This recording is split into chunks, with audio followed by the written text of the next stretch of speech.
Hi guys, welcome to my channel. I'm Riku from Japan. This channel is all about Go, which is an exciting and easy to stop board game. In the previous video, we reviewed Go rules and strategies and learned basic manners. So I think you are ready to try Go games.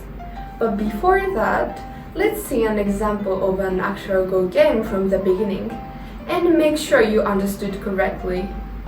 If you find something unclear, go back to the previous videos and review them again. Today's example of a Go game referenced from Panda Net.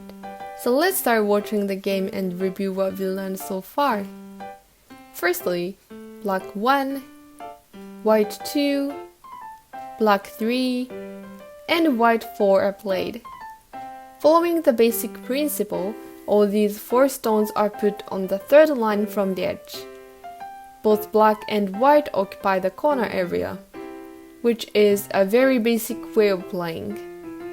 It is important to play on the third and fourth line for the opening settings, because if you start playing from the second or the first line, your territory will be much smaller.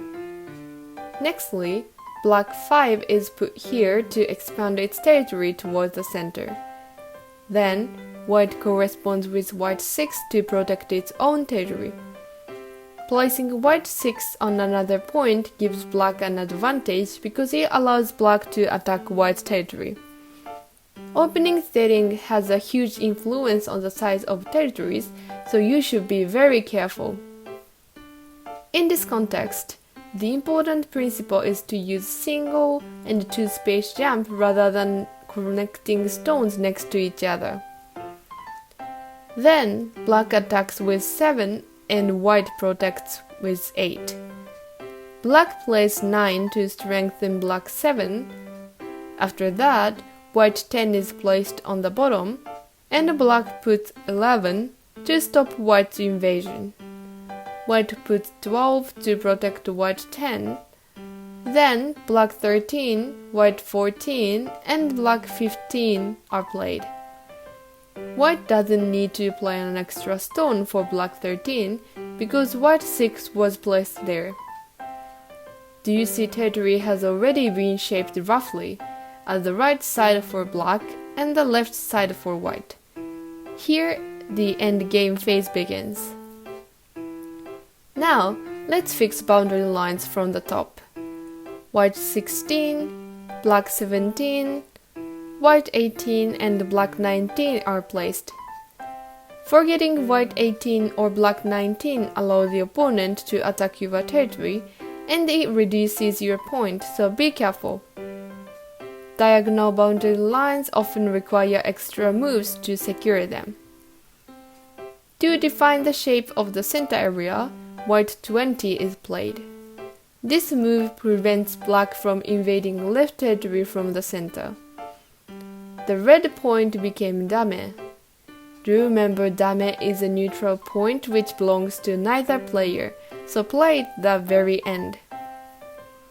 Now let's fix the bottom area.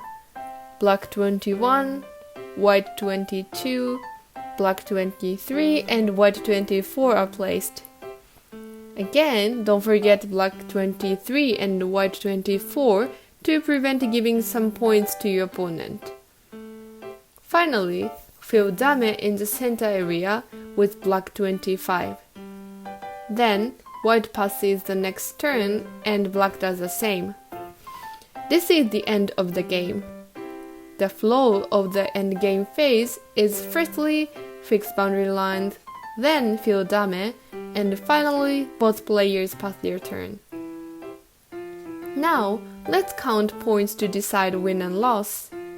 In this game, both players didn't capture any stones. Therefore, just move stones to make it easy to count.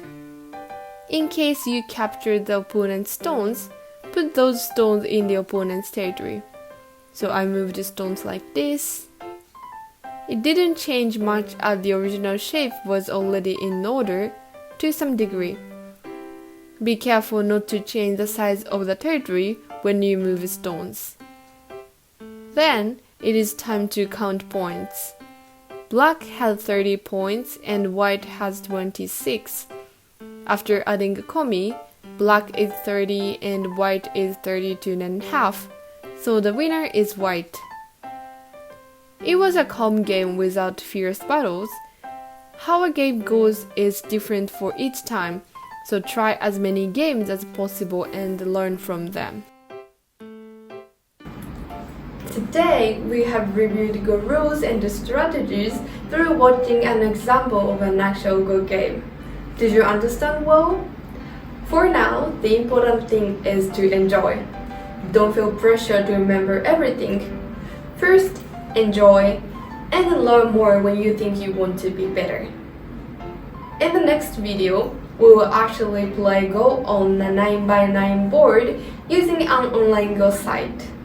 I will introduce how to use online Go site so that you can play it anytime. Look forward to it.